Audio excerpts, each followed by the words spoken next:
forward to telling this story to you for such a long time. Just before we really get into it, I'd like to do a little bit of game and activation with you guys. First of all, I need some feedback. And I actually learned this from Jesper. And I've been trying to do it a couple of times. So every time you get bored, you bring up a little hand. And if I manage to engage you again, put it down. Now I've done this a couple of times and people forget to put up the hand, which is super annoying for me, right? So let's just try now. Up with the hand, I'm bored, oh. And then we're fun again. Good. Oh my god, damn you. By the way, high five. Honesty is cool. You're one speech away from your dreams. So what does that actually mean? Is that just one of those pop words or phrases? Probably, right? But if we think of Brenda Brown, Simon Sinek, do you remember them before they actually got their big breakthrough? No. No, right?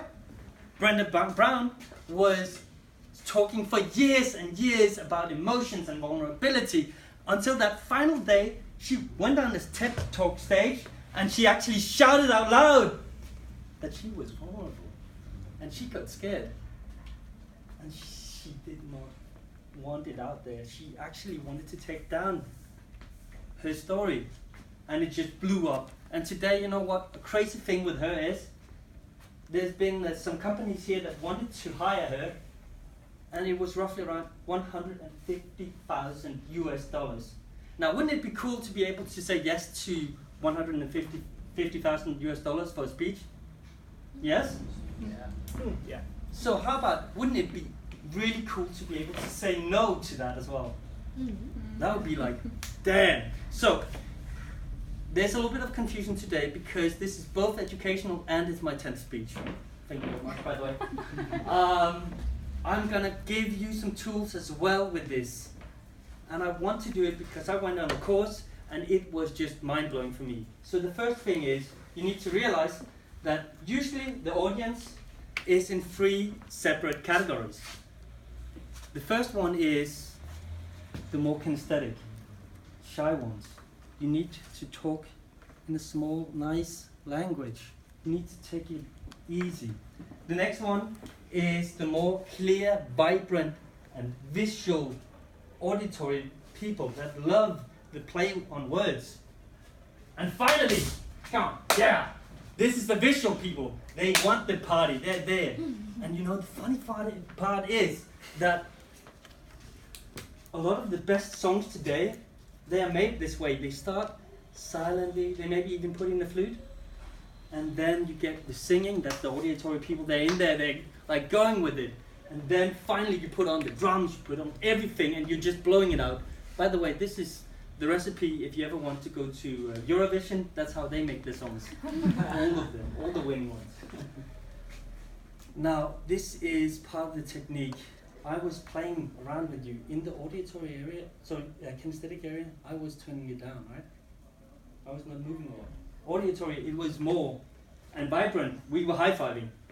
So, this is a way you can make your stories actually go viral and make them entertaining, and you keep doing this up and down and up and down. You're playing with your audience with this.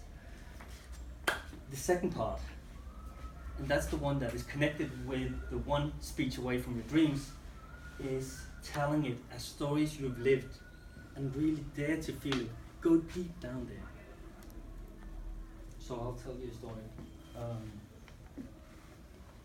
When I was young, I moved from one school to another. I was actually really happy at the first school, but I moved to another one where I felt very insecure. And I came from the very vibrant kid to a very shy one. And being in school, kids are cruel, right? They feel weakness and they pound on it. And that was me there. That actually happened. I ended up being bullied since 3rd grade until I finally ended. And obviously I didn't enjoy it.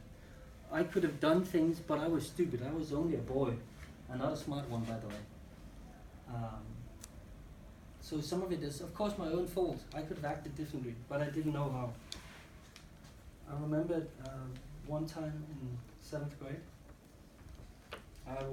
It was break and I was leaning against the blackboard like this. I was minding my own business. The other kids were having fun, I was on my own. That was fine, I was used to this. Then one of the kids had brought in a paintball gun and he was proud of that gun. He was showing it around, he was aiming at that stuff, then he was loading it, then aiming at another thing, shooting it, and then at one point one of the kids took some of the bullets. You know, it's these really hard bullets, right? You know them, right? Mm-hmm. And he said, "You'll only get them back if you shoot him." I haven't done anything, so I was like, why would they do that? That would be silly, right? I hadn't antagonized it. I've been silent. I've been disappearing. No reason why they would do it. But he took the gun. He aimed, and he shot. He actually shot, and I remember this searing pain that at that point I couldn't control anymore. It was going from the leg all the way up to the brain, and all brilliant thoughts of kindness were eliminated. I completely pounded on him. The next thing I remember was I was having a knee on him, standing with the gun in the air. A kid had been thrown across the room. Apparently, I lost complete control. In Danish you say you go into the red field. I'm not sure if it's the same in English. But I'd been rushing it at him.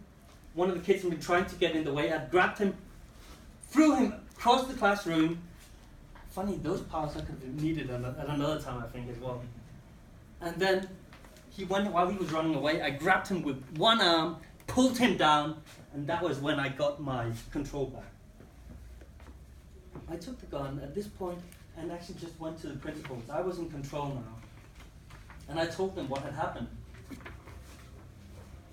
And I was proud of defending myself, but I also felt very assaulted and alone and didn't feel safe. And I expected the school leaders to do something about it. They didn't. And I lost faith in the adults in the school. I was just a small, stupid kid that needed a hero, and no hero came. And I just felt so insecure in that room that I decided every break to just run away. Rather being in one dark corridor, by the end of the corridor were a bench, one of these old benches. I'd rather be there than in that classroom that was so dangerous and chaotic. So I went down there every break and sat down. And while I was sitting there in the start, I was alone. Then suddenly another kid came next to me. And we actually ended up starting to have this common understanding. We understood the pain we had felt. He had also been bullied in his class, and he'd chosen something similar like I had. The funny thing was, it happened for 7th graders, 8th graders, and 9th graders. By the end of, I think, 3 or 4 months, we were 14 people sitting there and having fun. The breaks were so much more fun. I was looking forward to getting out there with them and playing, and we were just talking. It was a space of serenity, of safety. We eliminated any chaos or damage.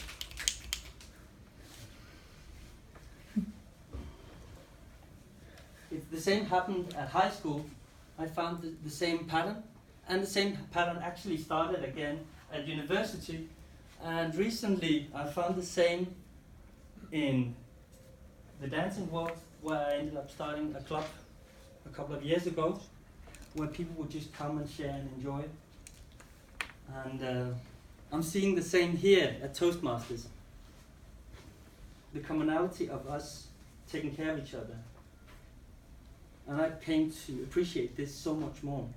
And I found that among the superpowers I have that were given at that early age as a gift with barbed wire and razor blades all over it, it was a painful one. It took me years and years to unpack. But when I finally unpacked it, I could see the gift for what it was. Being able to create communities, being able to appreciate people in emotional toil and actually wanting to embrace them and make sure that they are not alone. That's one of the gifts I am thankful for. Now,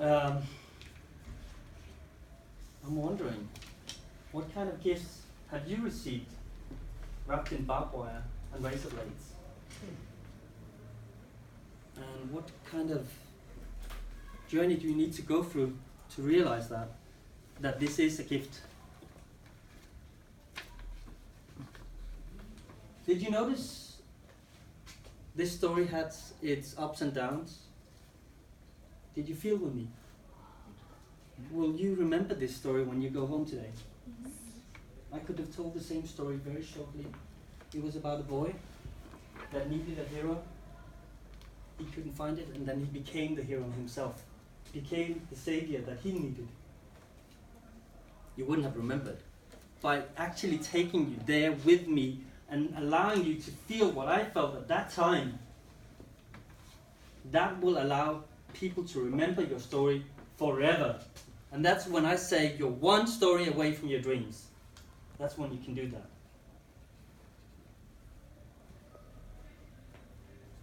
Did you remember, by the way, that I was talking about the 3 levels, kinesthetic, auditory, and visual? Did you notice when they were used? Yes. Will you be able to reproduce it? Yep. Yes! Yes. High five! Awesome. So please, blow me away. Show me your amazing speeches. I can't wait to see you in the future. Thank you very much.